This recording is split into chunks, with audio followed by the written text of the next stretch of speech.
এখন আমি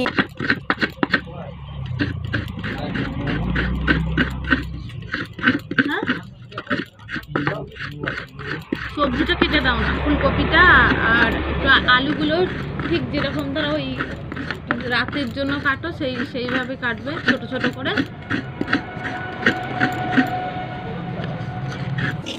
তো এখানে এখন আমি নারকেলগুলো কুড়িয়ে নিচ্ছি আর পিঠে করার জন্য। তো এখন প্রায় সন্ধ্যা হব হয়ে গেছে, আর 2 দিনের ভিডিও আমি একদিনে আপলোড করে দিচ্ছি, পয়লা মাঘ আর সংক্রান্তির দিনের ভিডিও। তো নারকেলগুলো কুড়িয়ে নেওয়ার পর এই নারকেলটাকে ভালো করে গুড় দিয়ে লাল করে ভেজে নিচ্ছি। আর আমরা একটু বেশ ঝুড়ো ঝুড়ো নারকেল ভাজা হলে ভালো লাগে, সেই জন্য একটু বেশি করে পাক দিয়ে নারকেলটাকে ভেজে নিই, আর খুব সুন্দর খেতে হয় তার ফলে। আর সবজিটা সুরজিৎ বানিয়েছে, ও আলাদা এটা রাখা আছে, তো দেখানো হয়নি, তো পরে দেখিয়ে দেবো। আর এখানে দেখো আমি চালগুড়িগুলো হয়েছে সব মেখে ফেলেছি, এগুলো চাপা দিয়ে রেখে দিয়েছি যাতে শুকনো না হয়ে যায়। আর এখানে রয়েছে এই যে সবজিটা, ফুলকপির সবজি, তো এটাতে কিছু পিঠে হবে। আর এইখানে রয়েছে এই যে নারকেল ভাজা। আর এখানে এখন আমি একাই বসেছি পিঠে বানাতে, কেউ হেল্প করেনি, তো একাই বানাচ্ছি, যতটুকু পারবো বানাবো। তো আশা করছি সবটাই বানিয়ে ফেলতে পারবো। তো এখানে এই যে বসে পড়েছি, এখন এইগুলো হচ্ছে পুলি পিঠে। তো আগে ফার্স্ট টাইম আমি একটা ঝাঁঝরিতে নারকেল পিঠেগুলো আগে বানিয়ে নেব, তারপরে সবজির পিঠেটা বানাবো।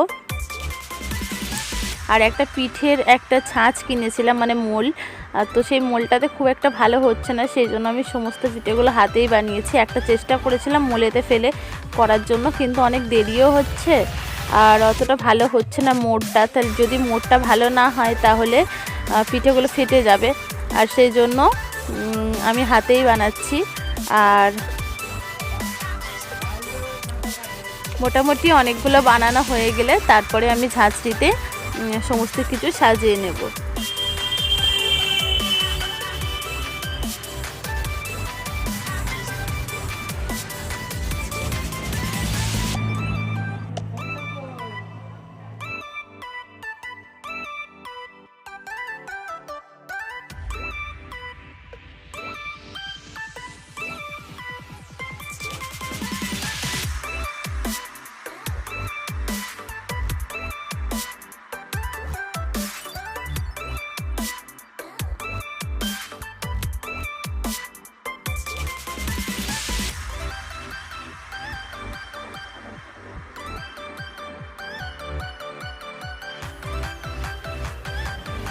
আর দেখো আমার অনেকগুলো পিঠে বানানো হয়ে গেছে, পিঠেগুলো কেমন দেখতে হয়েছে অবশ্যই বলো।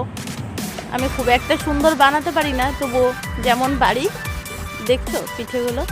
আর এখানে এখন অনেকটা সবজি নারকেল রয়েছে, তো আরও পিঠে বানাবো। আর এখানে আমি এখন ঝাঁঝরিটায় তেল মাখিয়ে নিয়েছি, তো আমি তেল মাখিয়ে করি। এই খড়ের এই কাটাগুলো দিয়ে আমি কোনোদিন করি না, কিন্তু সুরজিৎ বলছে আমার শ্বশুরবাড়িতে নাকি করে, তো সেই জন্য ও দেখিয়ে দিল যে করো, এইভাবে করতে হয়। তো সেই জন্য আমি খড়টা দিয়েছি। তো বাড়িতে সবাই আপত্তি করছিল, বলছে পিঠের মধ্যে লেগে যাবে এরকম। আমি শুধু তেল মাখিয়ে করি, তাতেই আমার সুন্দর হয়, কিন্তু ও বলল বলে সেই জন্য এইভাবে খড়গুলোকে বিছিয়ে দিয়েছি, তারপর এর মধ্যে পিঠেগুলো দিয়ে দেবো।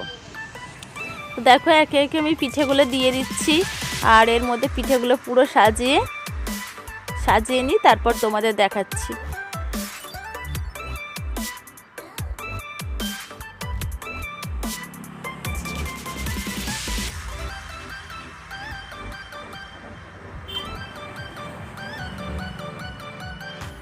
আর দেখো আমার পুরো পিঠেগুলো পুরো আমি ঝাঁঝরিতে সাজিয়ে ফেলেছি। আর এখানে হাঁড়িতে জল গরম বসিয়েছি, তো এর মধ্যে আমি এখন ঢাকনাটা খুলে ঝাঁঝরিটা বসিয়ে দিলাম, দিয়ে ভালোভাবে বসিয়ে দিলাম। এবার একটা গামলা চাপা দিয়ে দিলাম।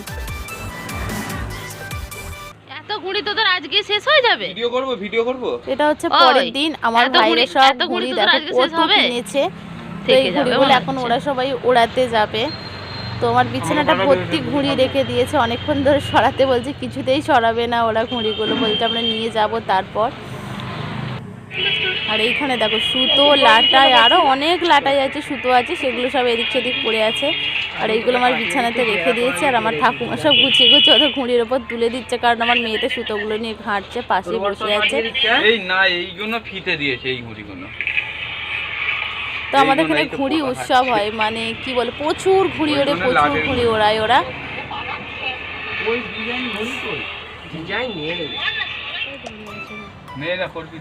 আর এখন হচ্ছে সবাই বাড়িতে যত লোকজন এসে সবাইকে খেতে দেব, কিন্তু ওদের 3 জনকে খেতে দিয়ে দিচ্ছি, আর আমরা পরে খাবো।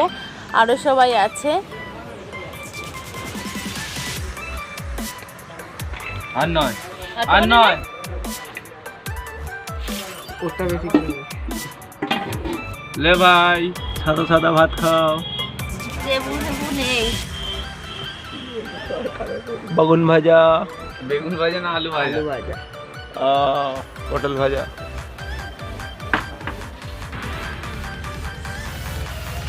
আর মাংস হলো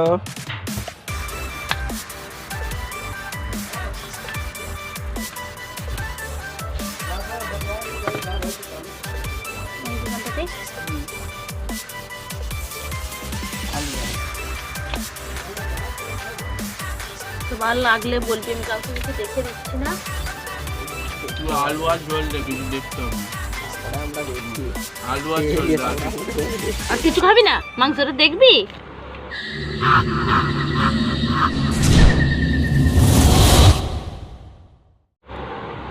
ঝোলটা দে এখানটা, ভাতটা ব্যাস চলে যাবে। আর কিছু আর না। ও মনুকে ঝোল দি। আমি বেশি খাই। কালো লাগছে অন্য ভাত তো দেখ, আলোটাই নেই এখানটা। ওইখানটা ঠিক আছে, তোরটাই ঠিক আছে। ফ্লাক্সটা পড়ছে না এবার ঠিক আছে। তোকে ঝোল দেবো? দে একটুখানি।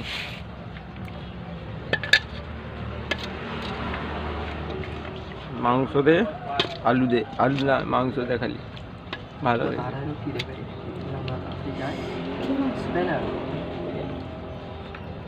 তুই আবার এটা খাস না, ওটা খাস না, কাউকে বেছে দিইনি আমি। হাঁকছে মাইকে, দেখেছিস? তাড়াতাড়ি খা, কত তাড়াতাড়ি খেতে হবে না ভাই। গিলে নে।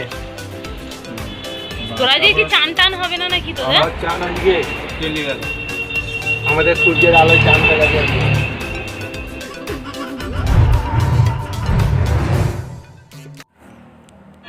তো বিকেলে আমরা এখন এসেছি, এই যে মা মনসা পুজো আছে এখানে। পয়লা মাঘে মনসা পুজো হয় একটা বাগানের ভিতরে, মানে একটা মাঠের মধ্যে।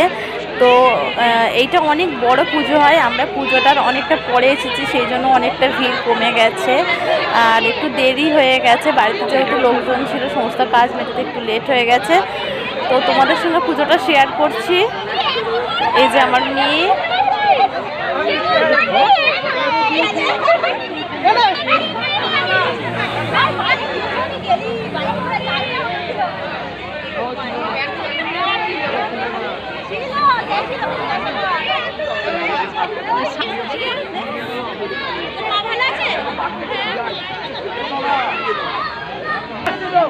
দিদু এই তো সামনে গেছে।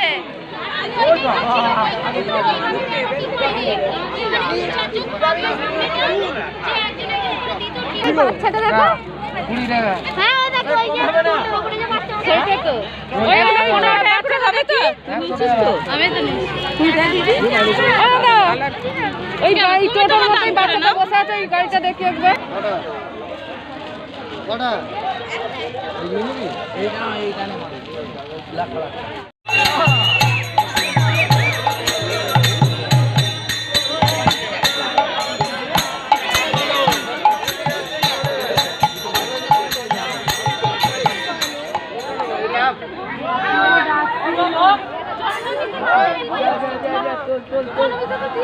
এখানে কি ভাগো মেয়ে, এখানে কি বছরে একবার